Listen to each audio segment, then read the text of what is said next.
Good evening friends.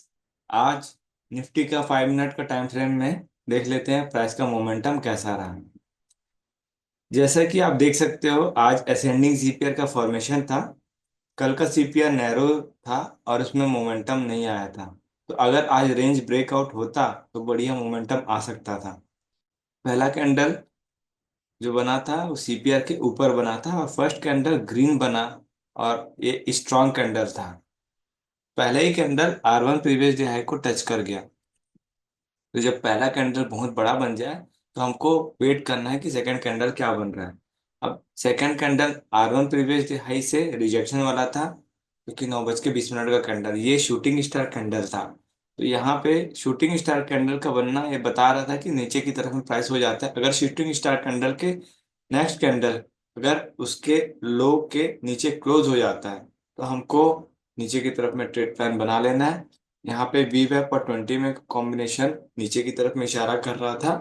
तो जैसे ही we web के नीचे एक स्ट्रॉन्ग रेड कैंडल बना, हमको यहाँ पे ट्रेड ले लेना है।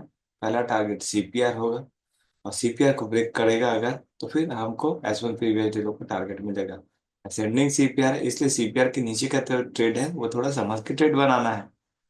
तो यहाँ पे 9:30 का कैंडल एंट्री दिया था और पहला टारगेट अचीव हुआ 10 बजे। 10 बजे के बाद का जो कैंडल है ये सीपीआर के जस्ट नीचे आ गया। लेकिन यहाँ पे आप देख सकते हैं प्रीवियस स्विंग जो था वहां पे बहुत बार कंसोलिडेशन हुआ है कि लेवल आ रहा है 23,713 का। इसीलिए प्राइस धीरे धीरे नीचे आया, 23,713 के आसपास आकर के वापस बाउंस बैक कर गया ऊपर की तरफ में। तो यहाँ पे वीवेब के नीचे 20 में कॉम्बिनेशन है। तो प्राइस ऊपर पलट के जाएगा तो 20 में से रिजेक्ट करेगा। लेकिन ये जो 20 में का कॉम्बिनेशन है यहाँ सीपीआर के अंदर आ रहा था। तो जब सीपीआर के अंदर चला जाए प्राइस तो ये एक न्यूट्रल जोन हो जाता है। न्यूट्रल जोन में ट्रेड बनाने से बचना चाहिए। फिर भी अगर ट्रेड बनाना ही है तो इस कंडीशन में ये देखा जाता है कि वो वीवेब के पास में है, क्योंकि वीवेब यहाँ पे एक स्ट्रॉन्ग रिजेक्शन का काम करता है। और वीवेब के पास में डेज ओपन की लाइन आ रही थी जो कि 23,776 का लेवल था। तो ये जो कैंडल बना है 12 बजे का कैंडल, यहाँ पे एक एंट्री पुट साइड की बन रही थी। तो एक कैंडल आप मिल सकता था अगर लेते तो। इसके बाद पूरा कंसोलिडेशन होने लग गया है। यहाँ पे बड़ा मोमेंटम तब आता है जब 23,713 का जो लेवल है नीचे की तरफ में ब्रेक हो जाता है। तो ये पूरा प्राइस का मोमेंट पूरा कंसोलिडेशन पे रहा है। वीवैप के नीचे ही था पूरा प्राइस, तो जब जब वीवैप के पास में आया था रिजेक्ट कर रहा था। और ये जो सडन स्पाइक आया है 13:30 का, 0 to 0 ट्रेड वाले लोग के हिसाब से था। जब बहुत ज्यादा कंसोलिडेशन करने लगे तो यहाँ पे कॉलर पुट 10 रुपए का कॉलर पुट लगा करके आप छोड़ सकते हैं, लेकिन वो भी एकदम तुरंत प्रॉफिट बुक करना है, वेट नहीं करना। यहाँ पे 0 to 0 का ट्रेड बना था। इसके बाद पूरा कंसोलिडेशन रहा है। इन जनरल सीपीआर के अंदर चलता है तो प्राइस में एक साइडवेज मोमेंटम मिलता है। अगर सीपीआर के अंदर चल रहा है तो न्यूट्रल जोन में। इसको देख लेते हैं ऑप्शन चेन के प्राइसिंग पे। ऑप्शन चेन में मैंने 23,600 का कॉल लगाया है और 24,000 का पुट लगाया है। कॉल और पुट दोनों डिसेंडिंग सीपीआर पे थे, तो जो सीपीआर के ऊपर जा रहा है वो उसमें बाइंग पोजीशन बनेगी। तो कॉल में सीपीआर के ऊपर में बना था और पुट में सीपीआर के नीचे एक कैंडल की क्लोजिंग हुई थी। पुट बता रहा था कि नीचे की तरफ में जाएगा और कॉल बता रहा था कि ऊपर की तरफ में जाएगा। तो पहला कैंडल पे एंट्री बन जाती थी कॉल में। टारगेट क्या लेना है? R1 previous day high. R1 previous day high. अब ये तो डिसेंडिंग सीपीआर का केस है, तो R1 प्रीवियस डे हाई से रिजेक्शन मिलेगा। तो यहाँ पे जो 9:20 का कैंडल है ये रिजेक्शन वाला कैंडल था। तो यहाँ पी वेब और ईएमए का जो चैनल है, यहाँ ईएमए का चैनल राइजिंग चैनल था। इसी वजह से यहाँ से जब प्राइस वापस आया तो एक फिर से ग्रीन कैंडल बना छोटा सा जो R1 तक गया। तो जब ये राइजिंग चैनल फॉलिंग चैनल में कन्वर्ट हो तब फिर पुट साइड का ट्रेड बनेगा। पुट साइड में अपन ट्रेड कब बनाएंगे? जब पूरा ईएमए का क्रॉस ओवर मिल जाए नीचे की तरफ में, तब हम पुट साइड का ट्रेड बनाएंगे। तो ईएमए का क्रॉस ओवर कहाँ पे मिला है? 9:45 का कैंडल पुट में। तो यहाँ पे जब 8 और 13 का कॉम्बिनेशन क्रॉस ओवर दे दे नीचे की तरफ में, तब हम पुट साइड में देखेंगे कि ये 8 और 13 का कॉम्बिनेशन क्रॉस ओवर कब दे रहा है। तो यहाँ पे 9:35 का कैंडल क्रॉस ओवर दे रहा था, तो पहली बार में ट्रेड नहीं लेना है। जब वो वापस पलट के आएगा और ऊपर की तरफ में जाए 8 के ऊपर क्लोज दे दे, तब यहाँ पे एंट्री करेंगे पुट साइड में। और टारगेट क्या ले लेंगे? पहला टारगेट सीपीआर का रहेगा। सीपीआर टूटता है तो दूसरा टारगेट क्या रह जाएगा, R1 प्रीवियस डे हाई।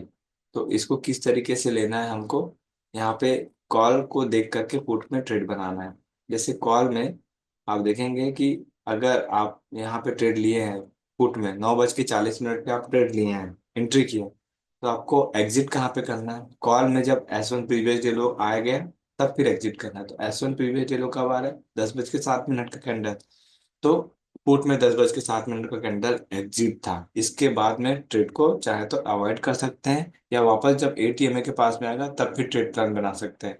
लेकिन जब ये एटीएमए के पास में आए पुट, तो कॉल भी एटीएमए के पास आके रिजेक्शन देना चाहिए। तो कॉल में जब एटीएमए के पास आके रिजेक्शन दे रहा है तब फिर हम पुट में ट्रेड बनाते जाएंगे। तो जब जब एटीएमए से रिजेक्शन दे रहा है कॉल, तब तक पुट में एंट्री बन रही थी। तो इसी तरीके से ट्रेड प्लान बना है।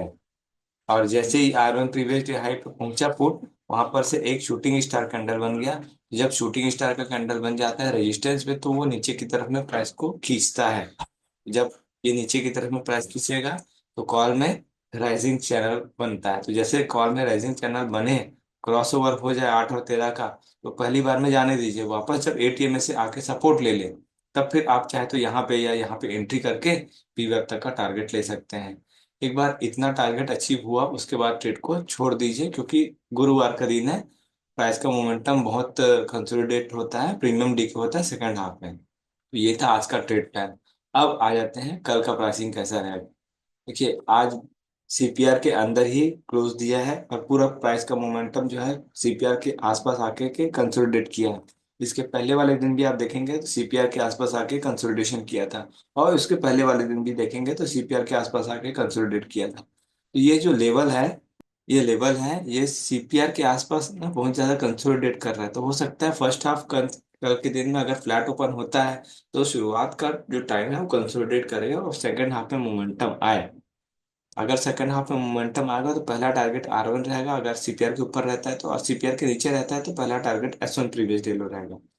और अगर कल के दिन में 10:30 के पहले ही अगर R1 previous day high break हो जाता है तो फिर वो R2 की तरफ में जाने की कोशिश करेगा।